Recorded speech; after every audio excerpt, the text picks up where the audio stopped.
Hi, we're Group 5, and we are focusing on the authenticity of interpersonal relationships and emotional connections within the original 1982 version of the movie Blade Runner. Set in a time where human and robot civilization have become so advanced that they are nearly indistinguishable, but still opposed to conventionally used technicalities and mechanics that are used to define human beings. Set in a dystopian Los Angeles, much of humanity has set off for space colonization to escape the decaying environment on Earth caused by humans. To compensate for the demand of labor and services brought about by space expansion, the Tyrell Corporation has engineered biological androids known as replicants, slaves that are considered to have less value than humans, even though their intellectual and physical capabilities are the same. This story is Blade Runner. What does it mean to be human? The idea that to be considered human, one has to be biologically similar and achieve certain technical benchmarks of human behavior is a notion that is invalidated by the movie.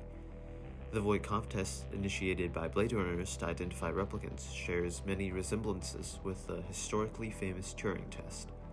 However, the two tests are fundamentally different. While the Voight-Kampff measures the technical aspects of physiological displays of emotion, the Turing test simply judges the validity of personhood through the felt authenticity of the subject. That is why, in the many instances where the Voight-Kampff test dismisses the humanity of replicants, we as audiences fail to see androids as lesser than people, because, like the Turing test suggests, they feel authentic to us. In fact, the entire movie itself is, in a sense, the Turing test, designed to, if not for the sci-fi imagined Voight-Kampff test, fool audiences from telling humans and replicants apart. Throughout Blade Runner, we see replicants express their emotions to a degree that is near indistinguishable from humans. From Leon's crude behavior to Zora's pain, and Ray's apprehension for life for all his lived experiences, we, the audience, realize our inability to differentiate between replicants and humans. And it is our failure to do so that leads us to understand that in seeing them behave identically to humans, we have already accepted their statuses as people, regardless of what the Voight-Kampff test might suggest.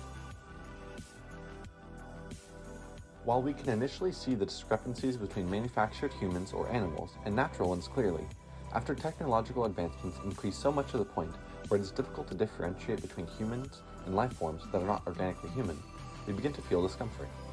Humans value natural life because they value themselves and the connections that are made with other people.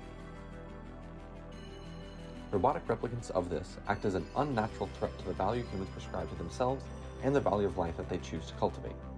This idea is replicated through the idea of the uncanny valley, which humans are subject to considering they become uncomfortable with the notions of inorganic beings looking and acting human, but in a somewhat noticeably artificial and unnatural way. The replicants within Blade Runner surpasses the threshold of the uncanny valley, as they have become human in every aspect other than their genetic makeup.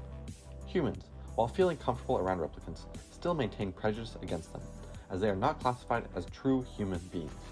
The movie strikes home this idea of felt authenticity with its focus on the many interpersonal relationships between humans and artificial life forms among themselves. I think, Sebastian. Therefore I am.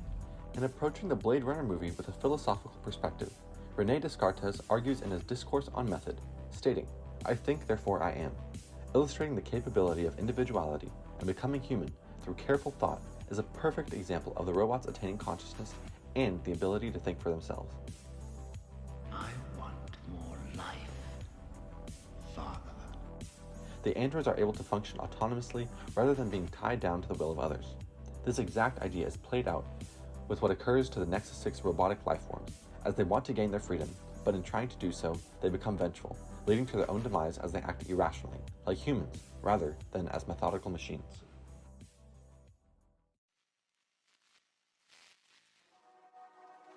How do we picture ourselves in a relationship that we consider as normal? How are the characters in Blade Runner's interpersonal relationships depicted? Can love between a human and non-human be just as genuine as love amongst two humans? Through contrasting relationships between androids and humans and androids with other androids, we are shown the differences in such relationships and the prevailing authenticity in both, regardless of what we consider to be human. Love, a phenomenon typically associated with human emotions, values, and relationships, is presented in Blade Runner through the abnormal romances between humans and non-humans. With Rachel and Deckard, we are shown how love can be learned in the ways that it manifests itself when people are willing to be vulnerable and show emotions towards each other. Contrastingly, with Reese and Roy, we are shown a different dynamic of love, where less emotions are involved, but the relationship is nevertheless genuine, which we see through Roy's pain as Reese dies. Although both relationships are extremely different, they are both authentic and genuine in their own ways, further conveying the idea that authenticity is circumstantial and based on feelings rather than binaries and mechanics. What do replicants and those who are not organically human see when they look upon themselves? Like those around them, do they also question their own authenticity as human beings?